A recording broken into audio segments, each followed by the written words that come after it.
This is a very important, extremely important article about the very difficult and heart wrenching problem of how to help a woman become pregnant who is struggling with a particular form of infertility where the lining of the endometrial cavity is, or the endometrium is too thin.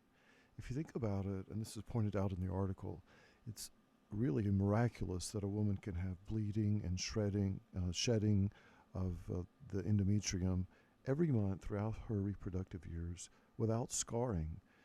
Any other tissue in the body would have trouble with scarring.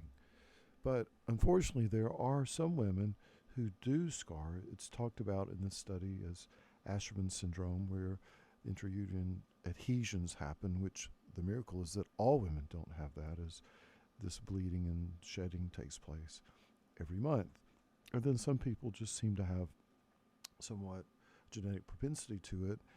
And then there is this lactobacillus dominant endometrial microbiome that's supposed to be happening, and sometimes that happens to not be the case. There's something other than lactobacillus dominating the endometrial microbiome. And I know that there are those who poo-poo the studies about putting yogurt in the vagina, but just as a sideline, it makes sense. There's only two places I know of in nature where lactobacilli live: the woman's vagina, the endometrial cavity, and in yogurt. So unflavored yogurt, it really just does help change the flora, and there are studies to support that. How many studies do we need to make it a prescription accepted thing? I don't know. But I know this: if there was a medicine that had the same sort of biological and logical reasoning for working, and I had a patent behind it, you'd see ads about it on television. But anyway, that's a sideline. The bottom line is that some people don't have a lactobacillus dominant endometrial microbiome, and some women do have scarring, and some people do have thinning. So there were two studies that are referenced in this article about using PRP, which is known in dentistry and known in wound healing, plastic surgery, orthopedics for 20 years. This is not new science in those arenas, but as pointed out here, it's new to the arena of gynecologists. And you see gynecologists jumping up and down saying there's no research to support this. Well, this as in using PRP or platelet-rich plasma to help women with urogynecological problems, it's because they've lived in a bubble where this research hasn't existed.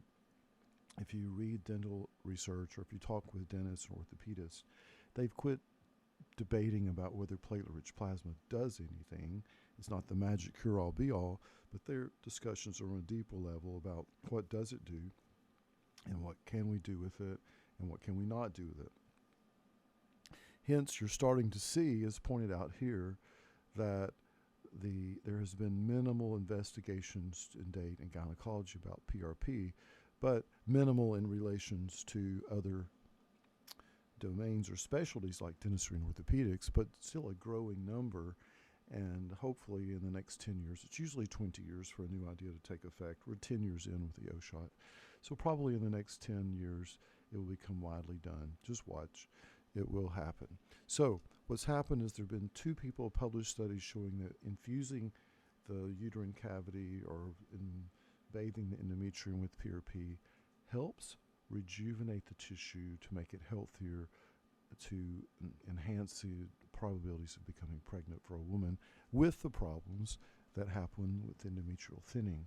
So hence this study to say, okay, we have those clinical reports. Let's look on a cellular basis in vitro in a culture outside of the body with those cell types and see what happens with platelet-rich plasma.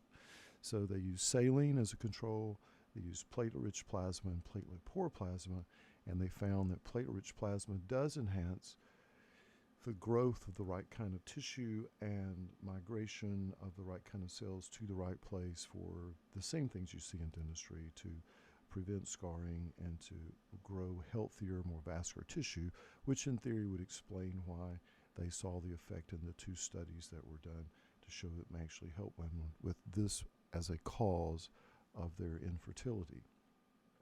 The other thing is that we have in vitro studies showing that PRP, which is what your body normally makes, it's not some esoteric thing. When you scraped your knee as a child, PRP is what caused the scab and the healing and the regeneration of the skin. PRP is what happens every time you have surgery or you have a wound. That's how it heals. The platelets bring growth factors, the thrombin cascade happens, and you recruit stem cells to the area and you grow new tissue. It's not a new idea. It's been around since people have been wounded. When people fought in the Middle Ages with swords, PRP healed the wound. So it's not a new idea. It's just how the newness is how can we take what's already happening in the body and harness that to help people with dis-ease. The other thing is because we know that's part of the healing process, we have multiple studies showing that PRP has antimicrobial. It acts as an antibiotic. And it could be that's another reason that's happening, because it may help take care of the bad microbes and therefore help the good microbes or lactobacilli flourish. That's a reach for the explanation, but it's in line. It's not homeopathy or some weird idea from outer space. It's in line with homeopathy, as not in nutrition as some people apply, but homeopathy as 1 part in 10 million somehow makes something happen, which doesn't happen. But this is not homeopathy. This is a logical thing that's backed up by every time you heal a wound and by 20 years of research in other arenas. And now it's finally becoming more commonly done. We've done it with the O-shot now for the past 10 years to help rejuvenate the tissue around the urethra. It doesn't work in everybody, just like antibiotics don't work in everybody. 5 to 10% of people in the hospital with pneumonia still die, even with antibiotics. 30% of the people in the intensive care unit with pneumonia still die, even with antibiotics. But we don't say antibiotics don't work. They just don't work all the time because sometimes the person's, their milieu or their body's not able to heal itself for whatever reason.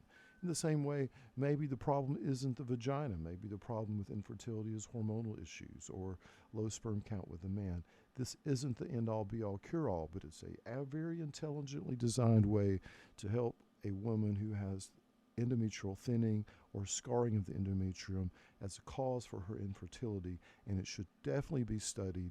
The problem is, as we found with the O-shot procedure, funding is difficult because there's no patent on blood. So yay for these investigators who had to do this out of their own pocket, as we have had it done with the O-shot. I've spent over $300,000 just in a couple of years with research on the O-shot. More coming. We'll spend another $100,000 this year, and it's funded by the physicians in our group, who, by the way, should be giving money back, and almost all of us do if a patient isn't happy. You can't be preying on people's pocketbook if you're not keeping their money if they're not happy. I started taking cash in 2003. I've never kept a penny of a patient who wasn't happy. In that case, we've lost our money and we've lost our time, and we're very sorry the person isn't well, and we try to find something else to help them. Every procedure is with risk and without 100% guarantee. Every procedure has risk, and every procedure is without 100% guarantee. So there's a consent form with our procedure. If you have the O-shot or if you have PRP infused into your endometrium, you should read the consent form. You should understand that you don't have to be treated at all. You certainly don't have to be treated with PRP. You should make sure it's someone in our group who's agreed to use FDA devices that are designed to prepare platelet-rich plasma to go back into the body. If things don't work well, you should discuss it with your physician, and continue to demand that someone help you. Don't give up. Sexual function is so important. It's no more than about pleasure. It's about relationships. It's about the psychology of feeling whole. It's about even spiritual enlightenment, hence the ideas of chastity when it comes to spiritual enlightenment in many cultures and religions. Sexuality has to do with creativity and personality. So it's not just about pleasure. It's about part of the foundation. Emerson said it was the scaffolding of love, hence the scaffolding of our families to build. Maybe you don't need a scaffolding after the empire is built, but it helps build the building of your relationship with your lover. So consider this, talk with your physician about it. If your physician wants training, we have teachers around the world. We have over 2,000 doctors in our group. We have people in over a dozen medical schools. We have ongoing research. Read it, think about it, talk with your doctor about it, and let's push the health of our tools for healing women. Breaks my heart when it comes to sexual dysfunction, we keep offering women vibrators and lubes or psychological. Everything's not in your head. If you have an endometrium that's thin, that's not in your head. That's in your endometrium.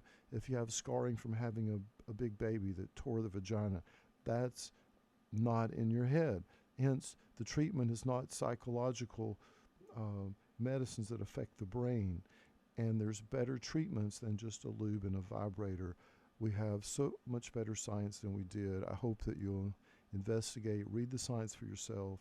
Don't take the just blindly listen to the naysayers. Usually 20 years for a new procedure to take effect in medicine. Read the science, talk with your doctor, and take care of your body and value your sexuality. I hope this helps you or someone you love.